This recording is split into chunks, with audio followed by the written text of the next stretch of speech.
live on Facebook first. Hey, Facebook, YouTube, everyone, like, smash, share. Love it, please.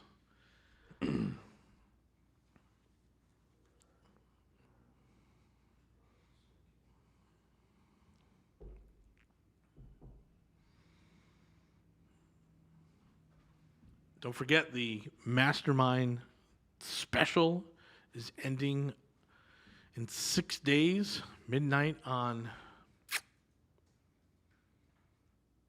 September 6th, Labor Day.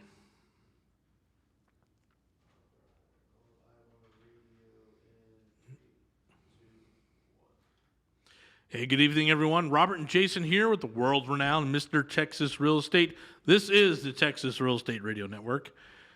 How you doing, man? Good. What's We're going to wake up people today. shaking? Good, because I was Wake them up.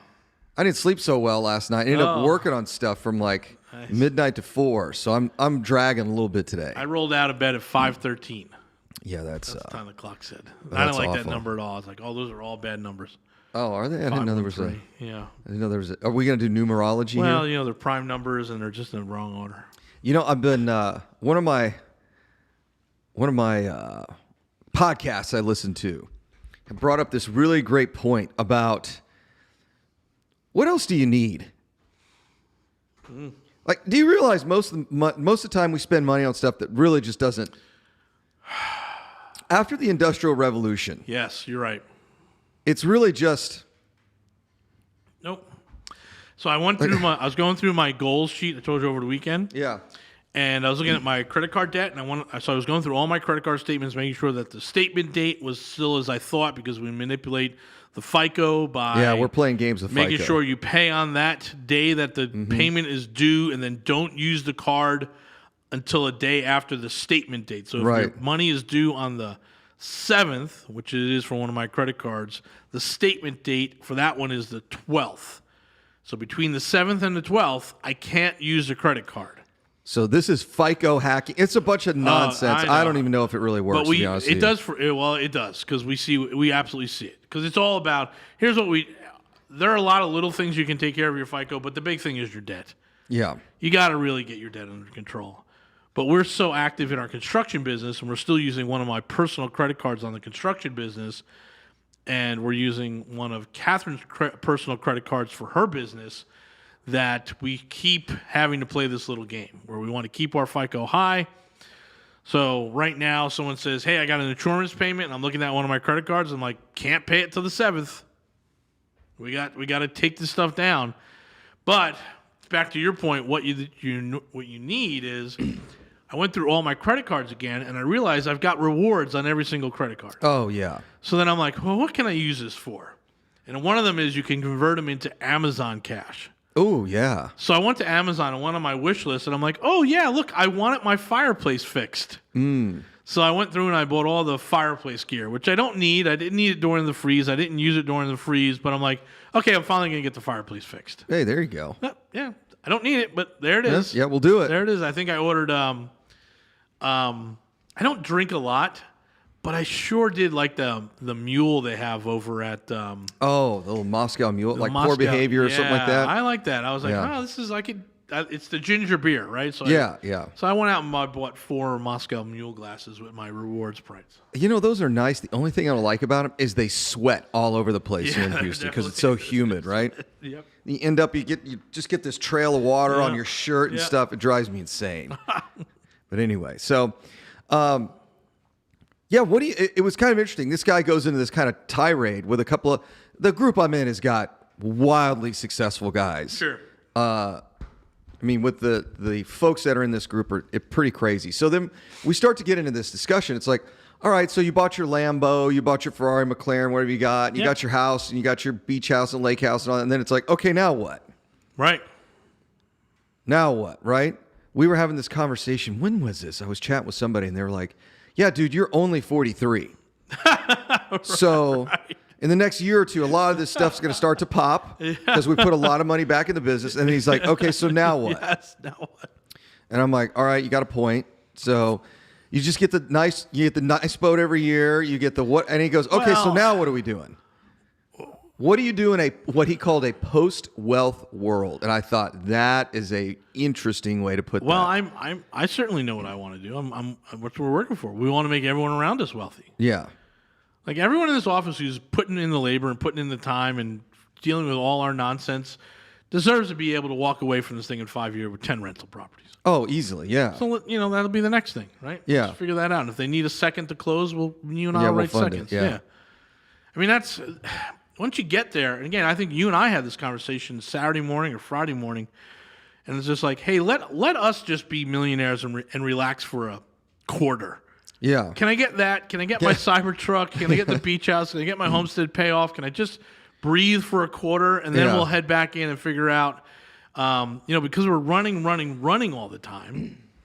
We're looking at our third apartment down in Nueces County, and it's like, boy, this one's perfect too. I want this. Yeah. It's like, I want this. I want to be able to put this syndication together, get it, make sure they understand it's going to be a 180-day close, 120 to 180 days, but I'll take it. Yeah. Looks like it's in good shape. I'll absolutely take it, and my portfolio is pretty much done down there. I keep telling everybody, I'm like, I really want to smoke a 100 unit, if not a 250 plus. Well, you saw the one that came through too, but I didn't like the mix on the too many one bedrooms. Too many ones and cap rates too low. I was like, the actual cap, yeah. I'm like, in fact, we're texting back and forth right now, and I'm like, it just doesn't get me all that excited. At 5.8 million, it does. 5.8, it makes a lot of sense. 6 million. 5.8 is a 6 cap. It's a fair number. I think that's a fair number. It's absolutely a fair number considering all the work we're going to have to put in, including the construction. Yeah, I just at a 5 cap, and the unit mix is a little squirrely. I was just like, this is not getting me all that excited. So, and we don't want to buy on emotion, but we do. But so it's like, I'm just not. This one really isn't doing it for me. So, but at 5.8, 6 million, I'm like, okay, that might make some sense. So anyway, I'm getting excited about Vegas and the stuff we're going to be doing in Vegas.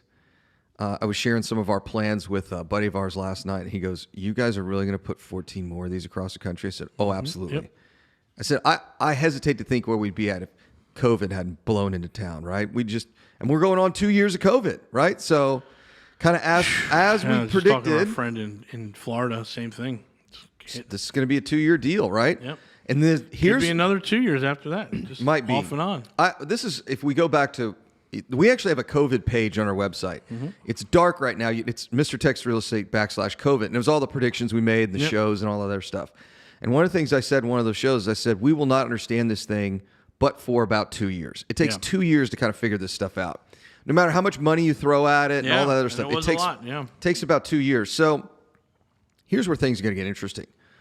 What is the marketplace going to look like in a post-COVID world? Because we're not out of it yet. I know Chris Matherson said, oh, yeah, this is the back end. I'm like, no, we probably still got another 6 or 8 months of this. Yep. So what are all these businesses going to look like after COVID? Right. I think it's going to be really interesting to see what that looks like. So, look at these real estate events. I was chatting with a guy last night. He hosts events at his hotel. Beautiful hotel, by the way. And we were there for our fantasy football draft, had a great time. The food there was excellent. We'll have to go by just to have lunch at their bar there and at the pool. But, he said the events have changed. Yeah.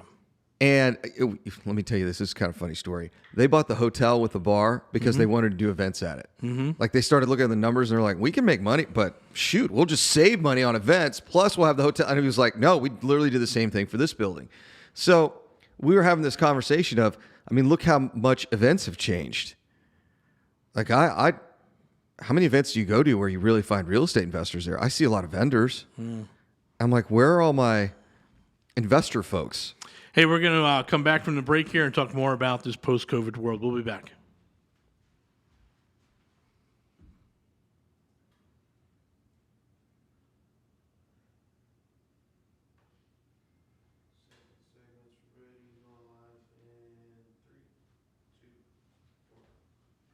Hey, welcome back, everyone. Robert and Jason with the world-renowned Mr. Texas Real Estate, the Texas Real Estate Radio Network. Hey, we have a special going on for our mastermind. We've got a bunch of people already taking advantage of it. Just so you know, it expires on Labor Day of 2021, in case this is on a best of. Expires Labor Day at midnight. got to let us know.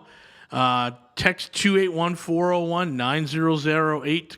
Talk about the mastermind. We'll set up a 15-minute phone call, see if it's right for you. Just remember what we're able to do. We're going to provide you some deals, help you with the construction, the taxes, the LLCs, all that other stuff. Again, we're going to take away the scary here and be able to push you forward into a rental portfolio that's going to be really sort of life-changing.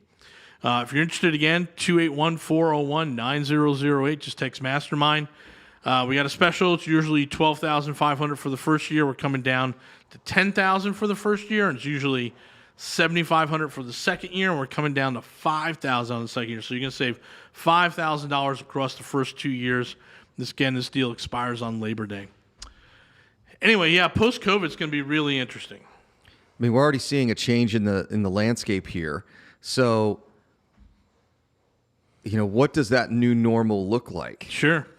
This has been an interesting journey, and I think if you're putting on events, it needs to be serious. Right. Like, it needs to be a serious, the drink-a-thons and all that nonsense. That ship has sailed. Yeah. And I've been to enough of these events, and a lot of our colleagues have been to enough of these events where it's like, hey, I went to an event Sunday, and the event Sunday was at networking, Sunday fun day, we're going to bar hop and all that, and that's totally fine. But these other events, like, you've really got to look down and say, hey, who's really showing up?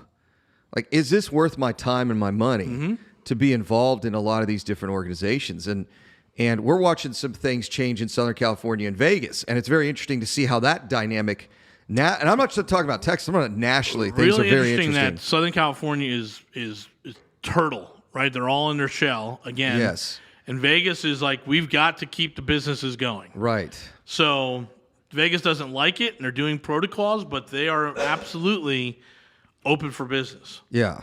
Versus LA, which is not open for business. Which all the guys in LA are just going to Vegas now. Yes. I mean, that's kind of there's this exodus of where can we actually do some work. Yeah. So it's really interesting to watch this whole thing. And, I had said this before this is a year and a half ago when this COVID thing started happening. I'm like, I have feelings on what I think is going to happen next, but I don't have any hard data yet. Sure. But I'm just like, I got my fingers out there, and I'm like, I can feel something's. I can feel the force, the invisible hand of the marketplace. I just don't know where it's going just yet. Well, actually, I do know where the actual marketplace is going. I'm just looking at how has human behavior changed in the last year and a half, and what does that mean for real estate investors and real estate gurus and real estate clubs and all that stuff. So it's like I said, it's just been a fascinating kind of to watch the whole thing develop.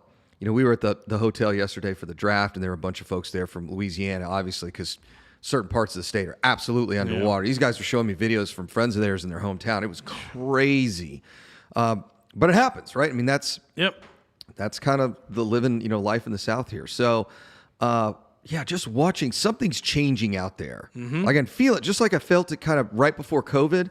Something's changing out there, and it'll be interesting to see how people react to that. And for example, I'll give you guys a good example. This is the second month over month, actually year over year, we've had negative sales, meaning sales are declining. And I told everybody on the passive investor webinar last week, I said, don't freak out. This was totally expected to happen. Yeah. Last year, we had this big ramp up after COVID of people buying houses. Like, got to buy houses, because the country was shut down for like 6 months. So what you're seeing now is last year had crazy high sales, meaning number of properties sold, not the price point, because the price points keep going up. So now it's starting to look, I don't even want to say like a normal market, but a less than hyper market, because that's what was last year. So I'm already seeing people freaking out. Oh no, the real estate crash is coming. I'm like, it's okay. You don't have the analytical tools to look at this and say, oh yes, last year was like crazy high because we had. It's called pulling forward demand. So we had all this demand that got generated in Q3, Q4 because essentially we were shut down Q1, Q2. Yep. So I'm not worried about any of that, but it's going to be interesting to see how many of these companies make it because of the lack of inventory and the crazy amount of demand. Sure. So I'm kind of watching you know, and then for us, it seems like we're insulated, all this stuff. I'm about to contract a package of 5. I almost bought another one yesterday. We almost bought 6 houses in one day. And so then I go to these events. I talk to people. Oh, man, it's so hard to find properties. It's so hard, man. I just open up my phone. I mean, like, they're all over the place. They're saying to you, though, but I had what they're saying is it's hard to find a 3-bedroom, 2-bath, brick front, 2-car garage in Katy. That rents. Yes. That was 6 years ago. Yes, we understand. It's gone. Yep. It's never coming back. But they're stuck there. Yeah. They're stuck and they can't get their head around that. Here's the only way to fix it. Hot tub time machine. Right. Look, man. Yeah, they're stuck there. Look, man, that ex-girlfriend left 7 years ago. Yeah. Just let it go. Yeah. Move on to something else, right? So it's, yeah, you're right. I see a lot of that, and I hear a lot of real estate crash. I'm like, okay, so prices crashed 20%. Guess what? You still can't afford that house in Katy as a rental property. That's what I think is so funny. Right. It's like, well, there's a real estate crash, and then I'm going to be able to go buy A-Leaf at 30 a door. I'm like, no, you're not. Right. No, it does not come back. Bro, it left. The market's up 20%. We need I read a great piece by Logan, and he said, if the market crashed 68%, now I will tell you, a market crash like that we've never seen anything like that before. It'd be absolutely insane. If we saw the median home price crash 68%, we would be back to 2012 prices, which is when you could buy that 3.2 brick in Katy that cash flowed and you made a bunch of money on it. Right. So we need a 70% crash to get back to where you think you can invest again. It's not happening. It's mathematically, it's not improbable. It's such a small percent chance that would happen. It's just not going to happen. Near impossible. It's just about near impossible. Yep, near impossible. So if you're sitting there waiting, I'm going to wait for the real estate crash and buy stuff cheap. I'm like, no, you're not. You got to wake up, guys. You got to start looking at these other markets. That's what you got to do. You got to expand. I get it if you like Katy, but just go half hour west. Mm-hmm. Right? Get out there to Fulshire. Go to Fulshire. Go to Sealy. Go down there and look for deals. They're all. You don't have to go that far. I mean, they're all right here. I mean, I know they're hour from the office. They don't like them though. I know. Well, I don't want to do that one. Okay, that's fine. You don't get to play with us. That's fine. I don't. I don't know if it's just sheer arrogance or I'm just not. I just don't care anymore. Like you can sit here and argue with me. I'm really not interested in arguing with you. Yeah. Actually, I was sitting at the table, and this one guy says, "This is one of those events I was at last week," and he goes, "Well, you need to introduce yourself. Who are you?" I said, "Look, it says right here on the placard on the table. It says I'm the beginner expert." So we can have a 5-minute discussion about who I am, or we can start answering some of the people's questions here. Well, I don't know if we should be listening to it. And I said, you know what? You shouldn't. And everyone was like, whoa, the shocked look at the table. I'm like, you just shouldn't.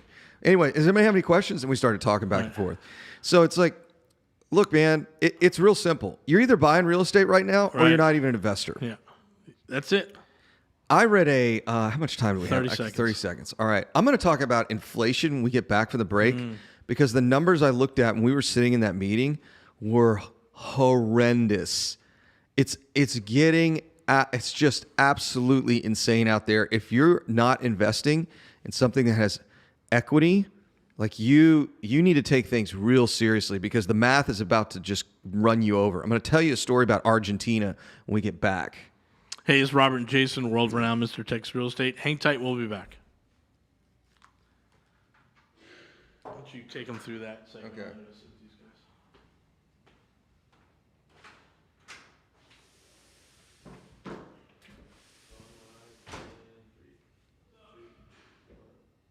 Welcome back, Jason Bible, Texas Real Estate Radio Network. Yes, it is my post-COVID cough nearly 2 months later.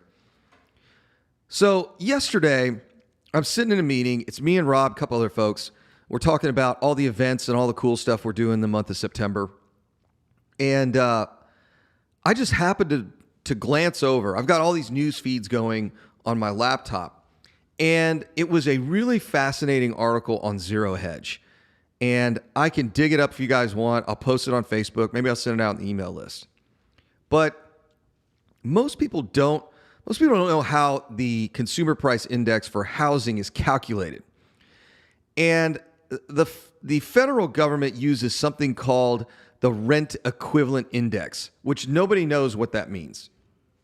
I mean, there's a technical definition for it, but it doesn't really matter what it is.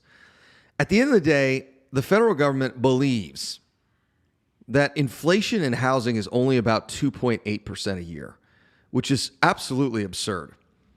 And there's some other metrics in the CPI, the way it's calculated, that don't really reflect reality. So let me give you the long story short. Our annualized inflation right now is running at almost 8%. So you could practically take what your rate of return is and subtract 8% from it. I'm just giving you the easy math. There's a better way to do it, but for the sake of argument, it's 8%. Now, why do Rob and I not care about inflation? Simple. Real estate is inflation adjusted. Wait, let me back that up. Owning real estate is inflation adjusted. I get pitched on long-term notes all the time. Now, 3-year note, 4-year note, 5-year note, there's some risk there. I mean, imagine losing 8% every single year. So there's some wiggle room there. However, I don't see inflation slowing down anytime soon. Is the government just going to not stop printing money? I don't see that happening. I mean, it's absolutely absurd. Here, let me give you guys a little perspective. The war in Afghanistan cost $2.3 trillion. $2.3 trillion, 20 years. You know what they printed off through fiscal and monetary policy during COVID? 26 trillion. Over 10 years, over 10 times the size of the 20-year war in Afghanistan. I still don't think people understand the time bomb they set off when and this was Trump and Biden. This is the quote Republican Congress. I'm using air quotes here. You can't see it. You can go back and see all these clowns that are allegedly conservative that voted for all this nonsense. And it is destroying your wealth. It's not destroying it.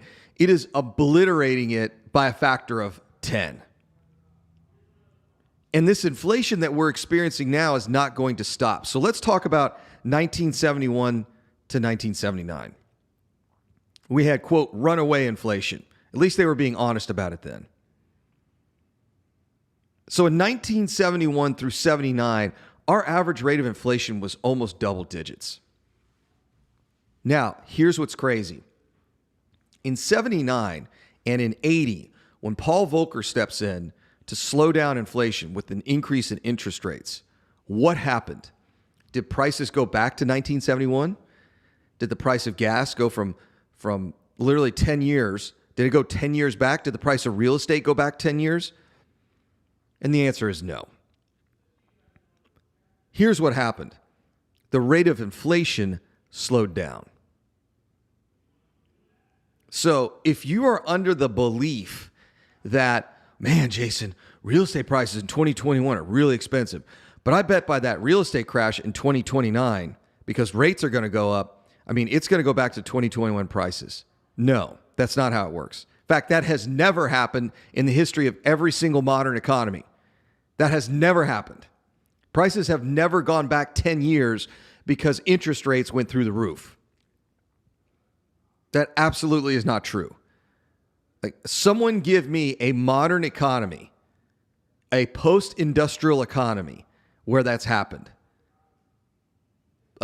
Email it to me, Jason at mrtxre.com. Email it to me. I'd love to see it because I can't find a single case where that's happened. So here's what actually happens, because this happened in the United States 40 years ago. Someone like Paul Volcker, a.k.a. an adult, an actual adult, not everybody pretending to be an adult in Congress, in the executive branch, an actual adult shows up and says, we are destroying the middle class, and we can't do this anymore. And it says, rates are going up, we're turning the spigot off, and we're going to let things settle. But here's the reality. No one's willing to do that. No, but I don't see a single guy out there or gal that is even within close to getting into political office that has the fortitude to say, we're not doing this anymore. This is ridiculous. You're all acting like a bunch of children, and it's adult time.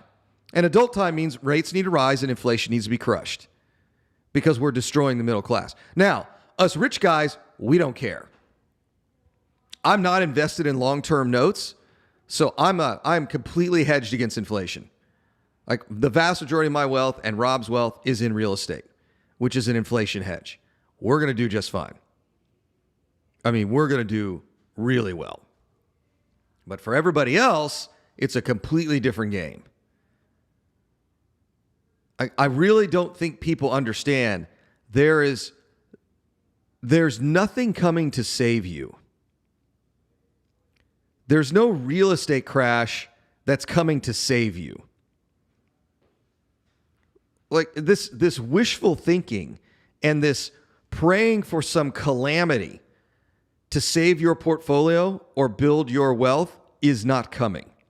In fact, the exact opposite is coming. It is about to be the apocalypse for people that hold notes long term. I'm talking about stuff over 5 years. One of the smartest guys in real estate is a former partner of mine, really interesting guy. And we were chatting about this. He does a ton of owner financing. And he said, Jason, I don't do notes over 3 years because this does not look good. I said, I agree with you 100%. And so we talked about ways to hedge against inflation in notes. I'm not going to talk about it on the show because it's way more complex than, just go do this and do that. It's a 3-hour-long discussion.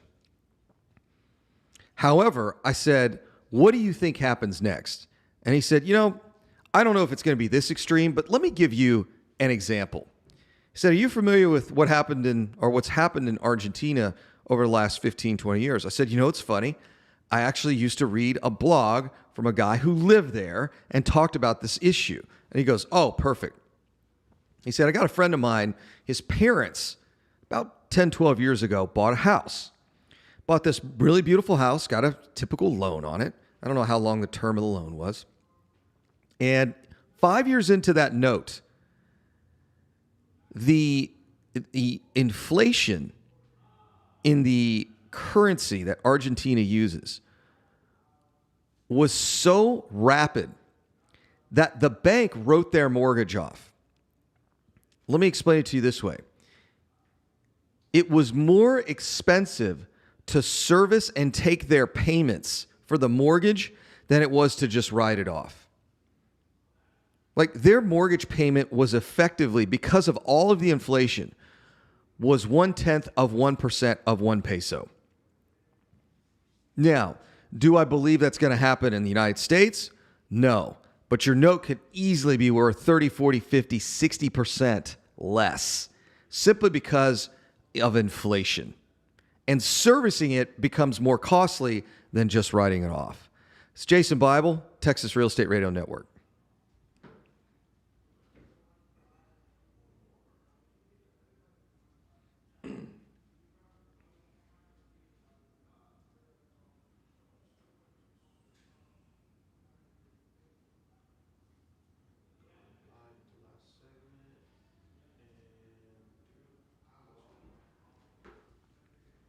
Welcome to the show, Jason Bible, Texas Real Estate Radio Network.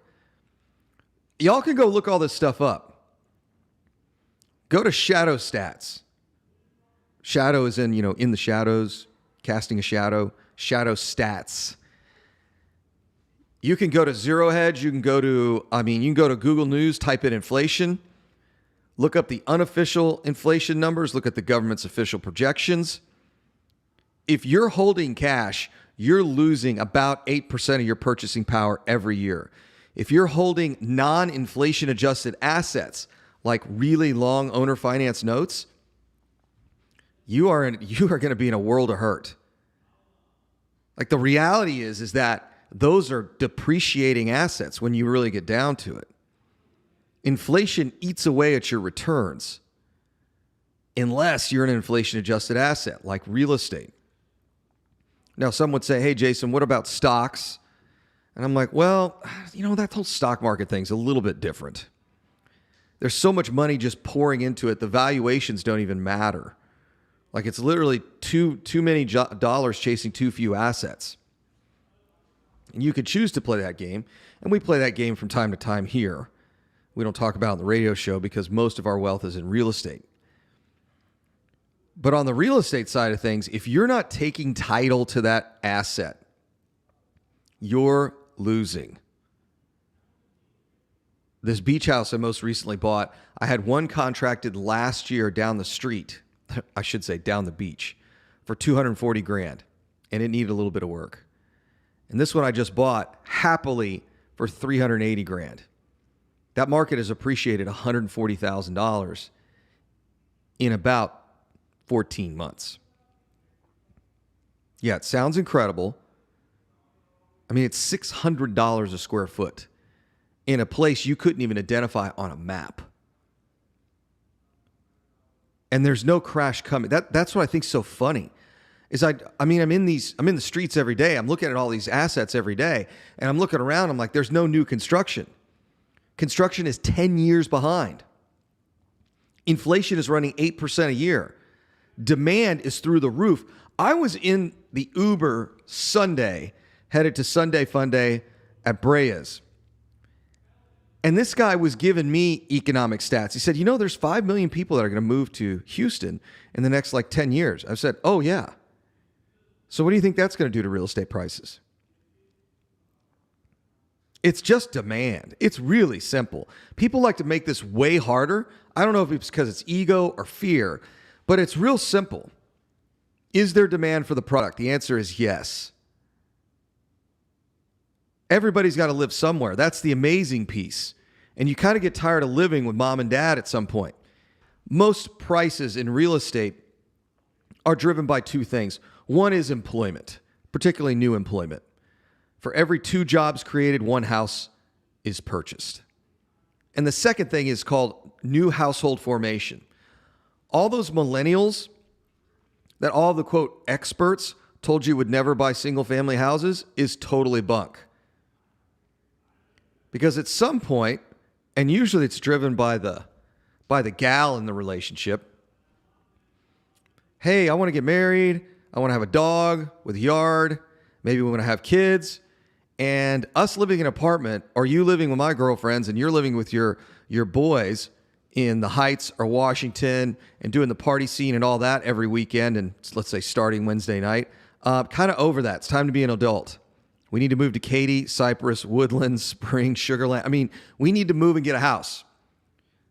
Truth be told, if you're a young, how can I put this? A young Gen Xer or millennial, you guys are all moving into Spring Branch. Like, I swear, there's a great little bar that we do our Friday fish fry at. It's not this Friday, but the following Friday. And I look around, and it's like folks my age or a little bit younger with all a bunch of little kids. Yeah, that whole living in the Heights, Washington, River Oaks, Galleria, Uptown, that's all cool until you realize, oh, it's time to kind of settle down. And all those people are buying houses. So where's all the price appreciation coming from? People moving here from other states. Rob and I just talked about it in the first segment. We're going to LA, or not LA, we're going to Vegas before LA because the folks in LA are like, we've got to meet, let's get a club start, let's do this, let's do that. And we're like, okay, we'll be there. What do you think's causing all the demand here? It's all these families sitting in California and New York that are looking around saying, is this state ever going to open back up? What do you mean Texas has been open for 9 months, a year, whatever it is? We got rid of mask mandates in March. What do you mean you can go to a restaurant? Yeah, dude, just come on down. At some point, you've got to live, right? So they just leave. They sell the house, they get on the plane, they come here. And I get it. Everyone will tell you real estate's all about location, location, location. I really say real estate is all about demographics. Real estate's all about household formation and job growth, period. That's it. Demand is what drives this business. I keep reading people talking about Wall Street's getting into real estate and they're really going to revolutionize it and they're the one that's causing all the high prices. No, they're not. You know who's causing high prices? It's household formation and job growth. And if you think that's going to stop anytime soon, that is absolutely delusional. And I'll tell you what, if you really want to expose your net worth to real estate, the only way to do it is to actually own it. This is why we have equity components in our syndications. This is why we have equity components in our funds. About 2 years ago, I'm sitting down with Rob and I'm like, we need to contact the attorneys in the American Recovery Fund and see if we can add an equity, we call it an equity kicker, but an equity component to the fund. And they were like, okay, why is that? I said, otherwise their real rates of return are not going to be that high because I see inflation coming. And then COVID happens, 26 trillion hits the street, bang, now we got a problem. What's the problem? You're looking at 10 years of inflation. This is one of the reasons why I keep telling folks, this runaway market is not going to stop until 2028. And I don't think there's going to be a real estate crash. I think there's going to be a bit of a slowdown. So all these people waiting, Jason, you understand, there's a crash coming and we're going to lose like 50% of the market. I'm like, no, that's not how this is going to work. This is not how this is going to work. The Federal Reserve does not even recognize that inflation is happening. Think about that for a minute. They don't even recognize the problem. Rob and I were talking about this earlier today. I have no problem with problems. The problem I have with problems is when you don't recognize there's a problem. Because once we recognize there's a problem, then we can fix it. But the reality is no one's even identifying the problem. Well, here's who I can tell you is identifying it, the middle class. I was hanging out with a friend of mine, and one of the things that she said was, hey, we went to this new restaurant, me and my girlfriends, and literally the price of drinks increased by 20 or 30%. And I said, oh yeah, this is just the start. This is why and they're in the debt business. And I keep telling folks, get out of the debt business. If you're the one that's actually investing in these long-term notes, get out. You need to actually own the real estate.